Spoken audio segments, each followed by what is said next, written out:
हर चीज़ का एक मौका और हर काम का जो आसमान के नीचे होता है एक वक्त है। और जब मसीह यस्सु ने अपनी माँ को कहा कि ऐ औरत, मुझे तुझसे क्या काम है, अभी मेरा वक्त नहीं आया, अभी मेरा वक्त नहीं आया, इसका भी कोई रूहानी मतलब है। खुदावंद यस्सु की एक एक बात में बाप का जलाल जाहिर होता है, क्योंकि मसीह यस्सु ने एक भी काम जो है बाप के हुक्म के बगैर नहीं किया, उसमें भी बाप का जलाल जाहिर होता है।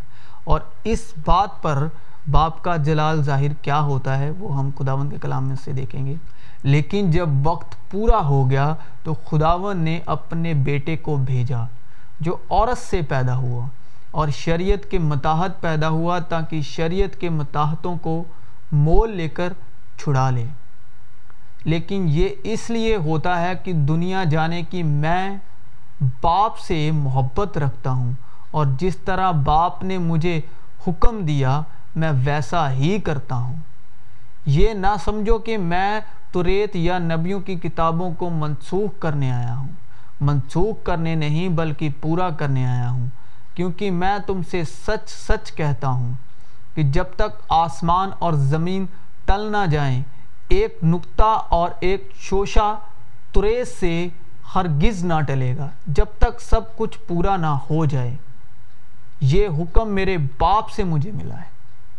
खुदावंद ने अपनी माँ को ए औरत कहकर पुकारा और उसे कहा कि अभी मेरा वक्त नहीं है।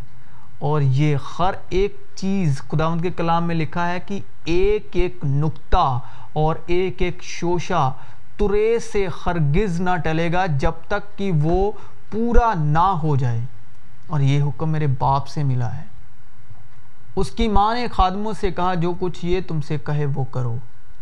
वहाँ यहूदियों की तहरात के दस्तूर के मुआफिक पत्थर के 6 मटके रखे थे। अभी इन 6 मटकों का भी रूहानी तौर पर बाप का जलाल जाहिर होता है।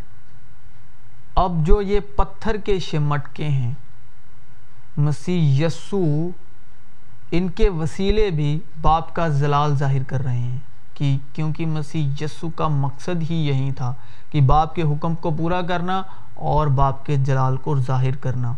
और 6 मटकों के वसीले भी, 6 पत्थर के मटकों के वसीले भी वो बाप का जलाल कैसे जाहिर कर रहे हैं, ये भी हम खुदावंद के कलाम में से जानेंगे। फिर खुदा ने कहा कि हम इंसान को अपनी सूरत पर अपनी शबी की मानिंद बनाएं। खुदा ने इंसान को अपनी सूरत पर पैदा किया, खुदा की सूरत पर उसको पैदा किया। सो 6वां दिन हुआ।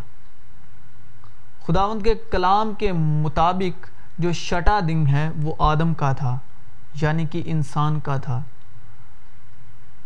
चुनाची लिखा भी है कि पहला आदमी यानी आदम जिंदा नफ्स बना, पिछला आदम जिंदगी बख्शने वाली रूह बना। पहला आदमी ज़मीन से यानी खाक था, दूसरा आदमी आसमानी है। जिस पत्थर को मेमारों ने रद्द किया वो कोने के सिरे का पत्थर हो गया, इसलिए कि शरीयत तो मूसा की मार्फत दी गई, मगर फजल और सच्चाई यीशु मसीह की मार्फत पहुंची। यहाँ पर जो पहला आदम तैयार हुआ था वो 6वें दिन तैयार हुआ था, और जो पत्थर के 6 मटके हैं वो मसीह यस्सु यानी कि दूसरे आदम को दर्शा रहे हैं, दूसरे आदम का निशान है। इसीलिए क्योंकि ये उसी रूहानी जलाल का मकसद है 6 मटके, यानी कि जिस तरह मटकों में पानी भरा गया और वो मैं बन के बाहर आया, इसी तरह मसीह यस्सु ने बपतिस्मा लिया पानी में, उसी तरह मसीह यस्सु सलीब दिए गए और तीसरे दिन मुर्दों में से बाप के जलाल में रूह के मुआफिक जाहिर हुए।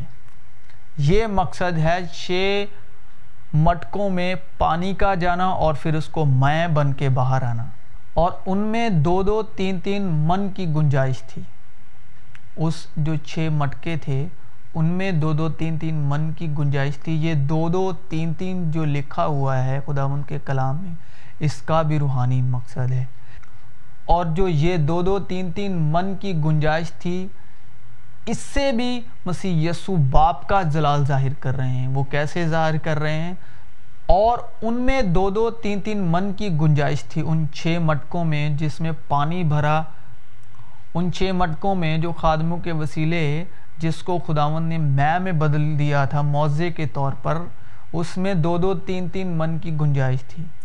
इसमें भी मसीह यीशु बाप का जलाल जाहिर कर रहे हैं। 2-2 3-3 की गवाही पर हमें कलाम मुक़द्दस में से क्या सीखने को मिलता है? जो वाजिबो कातिल ठहरे वो 2 या 3 आदमियों की गवाही से मारा जाए, फ़कत एक ही आदमी की गवाही से वो मारा ना जाए। जो वाजिबो एक कातिल ठहरे वो 2 या 3 आदमियों की गवाही से मारा जाए। अगर मैं खुद अपनी गवाही दूं तो मेरी गवाही सच्ची है। एक और है जो मेरी गवाही देता है और मैं जानता हूं कि मेरी गवाही जो वो देता है सच्ची है, लेकिन मेरे पास जो गवाही है वो यूहन्ना की गवाही से बड़ी है, क्योंकि जो काम बाप ने मुझे पूरे करने को दिए, यानी यही काम जो मैं करता हूँ, वो मेरा गवाह है कि बाप ने मुझे भेजा है, और बाप जिसने मुझे भेजा है उसी ने मेरी गवाही दी है। यही है वो जो पानी और खून के वसीले से आया था, यानी यीशु मसीह। वो ना फ़कत पानी के वसीले से बल्कि पानी और खून दोनों के वसीले से आया था। और जो गवाही देता है वो रूह है, क्योंकि रूह सच्चाई है। और गवाही देने वाले 3 हैं, रूह, पानी और खून। और ये तीनों एक ही बात पर मुत्ताफिक हैं, क्योंकि जहाँ 2 या 3 मेरे नाम पर इकट्ठा हैं वहाँ मैं उनके बीच में हाजिर हूँ। इसी में मसीह यीशु 2 या 3 में भी मसीह यीशु बाप का जलाल जाहिर कर रहे हैं। 2 या 3 वो शरीयत के मुताबिक गवाह, 2 या 3 मसीह यीशु की मार्फत जो गवाही, यूहन्ना की गवाही, खुदावंद बाप की गवाही, और मसीह यीशु खुद एक गवाही के तौर पर काम कर रहे हैं। और खुदावंद ने कहा है कि जहाँ 2 या 3 मेरे नाम पर इकट्ठा हैं वहाँ मैं उनके बीच में हूँ। ये रूहानी मकसद है। 2